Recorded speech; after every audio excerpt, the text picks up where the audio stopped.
paix, pensez maintenant la réconciliation nationale, pensez le progrès. Foofu lañ leen di xaare tey c'est pas ce bruitage inutile qui ne fait que nous assombrir, qui ne fait que nous stresser. Ce pays est suffisamment stressé. Il a besoin de se décomplexer. Il a besoin de se libérer du joug des politiques inutiles. Foofu le président nekk. Pourquoi le président Bassirou Diomaye Faye, Ousmane Sonko ne devrait pas commencer à nous présenter des maquettes de ports, ainsi de suite. Mais maintenant, il y aura tout simplement un bateau qui va quitter, par exemple, Soumbédioune. Parce que Soumbédioune, il y a une zone inexploitée. Mën nga def benn gare bu ndaw bu rafet, benn embarcadère, de petits bateaux magnifiques qui transitent par Soumbédioune, qui traversent la côte, nga wàcc Tëngéej. En quelques 20 minutes. Envisagé woon na ko. tàmbale woon na projet yi. faire renaître cela. mais Tëngéej tu vas sur la zone balnéaire. Saly mais Mbour toutes ces côtes là ces zones touristiques. nga gis benn touriste bi wàcc Dakar. mais visiter la ville prendre le bateau. passer par nos côtes se rendre à Saly se rendre à Mbour mais defaat lu mel noonu entre Mbour maanaam du nekk ay transport yu sori.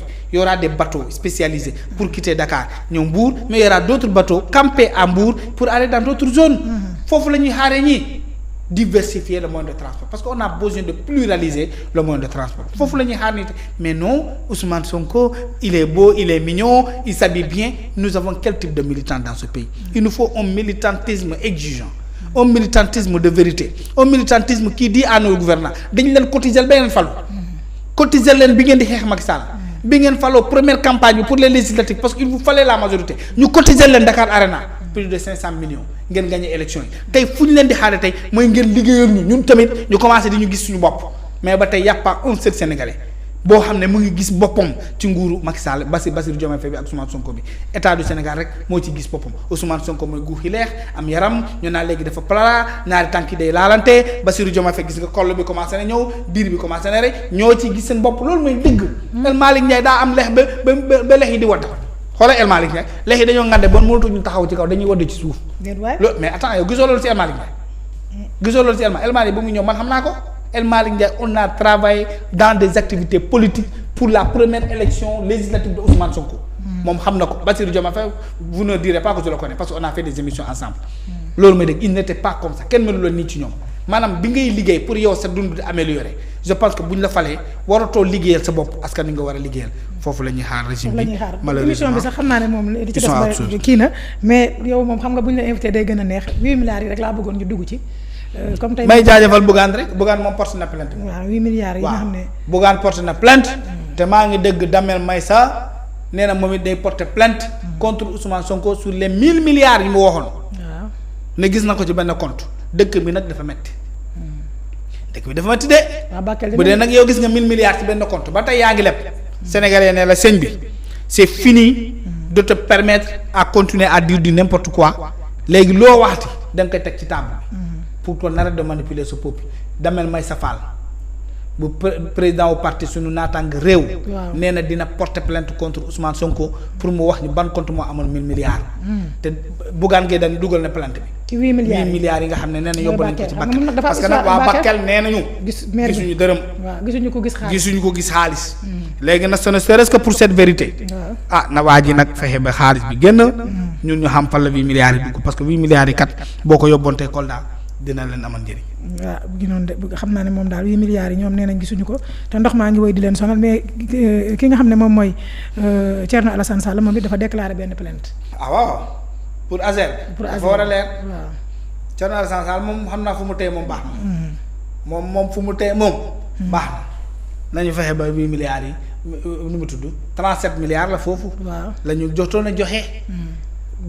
Extender banque la xaw ma bu nekk Italie la xaw ma ba ndëkk. Espagne nee nañu Espagne nee na ñoom xamuñu fa xaalis bi dugg na foo xam ne du foofu la war a dugg. Thierno Alassane nee na. projet boobu tey. c'était sur 36 mois defe naa. au minimum war nañ ko réaliser à hauteur de 40 ou de 50%. porte na plainte donc ñoom nañ góorgóorlu ñoom itam ñu leeral foofu je pense que cette fois-ci ils vont donner suite à ces plaintes là c'est ça la vérité. C'est ça. Mais parce que xaalis la sentif nag loolu xaalis lay wër. waaw xaalis bu réer. waaw Thierno Alassane Sall. ku gis xaalis bu réer. sentif sama doom dafa réer waaw. Thierno Alassane Sall nag jox na leen nag liggéey. ñu bàyyi ñu noppal tuuti njabootu Macky Sall. Ousmane Sonko tamit nu noppal njabootu Macky. loolu nag xool man dama la koy ñaan xoolal. grand Ousmane Sonko man sama cousin nga. Tu es beau, tu es mignon, tu es élégant, tu aimes le pays c'est ça la vérité. Sénégalais yi nee na nga may ñu tuuti jàmm nga fexe ba suñu dund bi gën a yomb nga bàyyi xuloo bi ak xiiro bi ak ŋaayo bi. Sénégalais bëgg na àttee xeex mais bëggul kuy xeex. xaw ma dëgg nga fa ma lay wax. dëgg la Sénégalais sawar na ci àttee xeex mais bëggul ki dëkk ci xeex. te buy àtte xeex sax kañu gañe kooku lay boo ma weddee. laajal Macky Sall bu mu jàppee Karim Wade Sénégalais ñoo ko waxoon ne toppal Karim. Après c'est les mêmes Sénégalais qui lui ont reproché d'utiliser son pouvoir pour éliminer des potentiels candidats.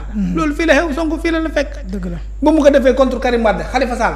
Sénégalais yooyu ñoo ko baax ñëw ci yow. C'est le même peuple qui est là mon ami mon cousin Ousmane Sonko. Ce même peuple qui est là c'est lui qui va aussi te tourner le dos quand tu continues dans cette lancée. Tu dois faire un bon mandat.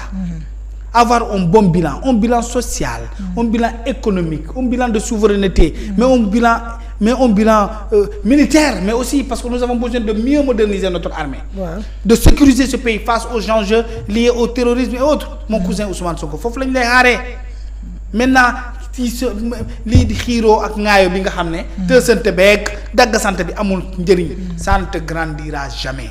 Parce que ça n'a jamais grandi un homme d'État. Nelson Mandela, après 26 ans de prison, a pardonné. On ne te demande pas de pardonner. Mais il ne faut pas oublier et confondre ta colère et la gestion de l'État. Une colère ne construit pas un pays. Un pays se construit dans l'unité, dans la concorde, mais aussi dans l'amour de la patrie. Et quand on dit patrie, ce n'est pas l'amour contre la terre ou les terrains. Mais quand on parle de patrie, c'est le peuple lui-même qui est là. Donc Ousmane Sonko doit travailler à réconcilier ce peuple, à travailler pour les Sénégalais, à ne pas travailler pour le passif et pour l'État du Sénégal. Parce que tout simplement, sans les Sénégalais, il n'y a pas d'État, il n'y a pas de parti politique. Actualité nag dafa bëri Cheikh Tidiane Kandé Barthélémy Dias gis nañ ko depuis démb muy dox ci mbedd Dakar yi di def li nga xam ne moom mooy dox mbokk di def li nga xam ne moom mooy visite de proximité mais il paraît que la police arrêté na ko nee na ko na arrêté mbedd Dakar yi muy dox. nañu bàyyi tooñ. réewum Sénégal kenn moomu ko. xam nga la réew mi kenn moomu ko. Barth c'est un Dakar né à Dakar. Médina lañ ko. nañu bàyyi jàmbur. loolu ñu ko tere na fu ñu ko teg attroupement lañ koy toppee. Barth miy dox ci mbedd mi di dem. dafa mën a tere yàq dafa mën a yàq liggéey nit ñi. nañu bàyyi singale bu ñu singali Barthélémy Dias nañ ko may jàmm nañ ko jàmmal mënoo leen tooñ nit ki fokket mairie ci loxoom ci tappale. ci volonté politique. ngeen naan ko léegi du épanouir. nañu may jàmm jàmbur. ak poste député bi. Barth na dem nangu nañu léppam. nañ ko may jàmm mënoo leen nag ñëw nangu mairie bi ci loxo Barthélémy Dias jëlee ci moom poste député jaay ko doole. ne nag da ngeen koy da ngeen di jël dund ci moom parce que dund mooy dox di dem ak ñëw. vous ne pouvez pas aussi lui confisquer sa vie. on ne peut pas tout confisquer chez Barthélémy Dias. Confisquer sa mairie. Confisquer son mandat de député. Et lui confisquer sa liberté d'aller et de venir. Parce que quand vous confisquez la liberté d'aller et venir à un homme, vous confisquez sa vie et sa dignité. Il faut que ça cesse. Ils doivent laisser tranquille Barthélémy Dias. Le peuple sénégalais observe. li ngeen di def Barthélémy Dias du yoon du dëgg jaay doole la. te jaay doole musul nit mus ci am ndam. baaxul de. jaay doole amul kenn ku ci mus a am ndam. Youssou Ndour way na ko de. kenn musu ci am ndam. te bu ñu yaakaaree ne jaay doole gi nga xam ne ci moom lañ nekk dinañ ci mus a am ndam billaahi wallaahi wa taalaa Pastef se trompe.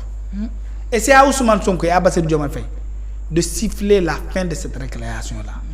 Combien de fois Ousmane Sonko s'est pavané dans les rues de Dakar qui l'a arrêté ñaata yoon hors contexte de campagne day gën a naan damay improviser maa ngi ñëw Parcelles bokk waa Parcelles booy fees fa dal di ko xaar policiers yi ñëw encadré ko ba mu pare damay def mu ñibbi.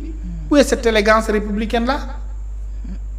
Où est cette élégance républicaine? Il faut que ça cesse. nañu may jàmm doomu jàmbur yi Barthélémy Dias c'est un Sénégalais bon teint. fii la juddoo. waaw Dakar yu génn nañ nag. est-ce que du loolu tax nag ëpp njariñ ñu bari ñu nekk fii ci nguur gi. est-ce que du waa Dakar yi ni ñu génnee topp ko noonu. mais non nañu bàyyi kenn topp ba ne nañu bàyyi tiit bu nga xam ne mu ngi ci ñoom. nañ may jàmbur doomu jàmbur bii nañ ko may jàmm. gars yi génn nañ dana ko nañ ko may jàmm non nañ ko may jàmm quoi Sénégalais bëggul kuy tooñ gis nga Sénégalais. peuple bi ko gën a doy waar amul.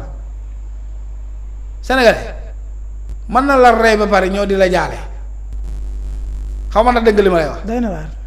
mën na ñëw perte loola sa liggéey nga am ngénte mu ñëw financer ngénte gi parce que da lay mujjee yërëm. dëggoo li ma la wax de. dëgg la sénégalais moo lay dàqulu sa biir liggéey. boo yoree du la yërëm waaye boo demee ba ñàkk. ma ne boo yoree du la yërëm mais boo ñàkkee da lay yërëm. dëgg loolu mooy dëgg. mën na fexe ba ñu dàqale si sa liggéeyukaay. mu dem rendre compte waa ki ma dàqule nii amoon na doom de dafay ngénte ndeysaan fa lay jëlee xaalis.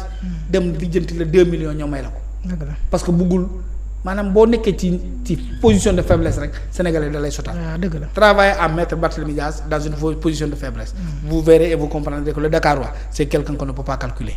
Il est imprévisible loolu mooy dëgg. l'émission tire à sa fin, c'est dernier mot. Merci beaucoup di la jaajëfal di nuyuwaat encore sama waa dëkk. Saare bi ci. non Casamance. Casamance. Je suis Casamance. na gars yi di wax Casacé. Casacé existé wul. on dit Casamance. Casamance. mu ngi tàmbali Ziguinchor dem ba Kolda di nuyu waa Ziguinchor bu baax a baax.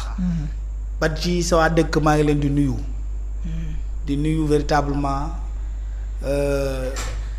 dëkk yi mel ni Enampor dëkk yi mel ni Séléki. Etama mais tous ces beaux villages de la Casamance xam nga Casamance c'est Ziguinchor surtout. C'est une magnifique région avec ses îles. Carabane.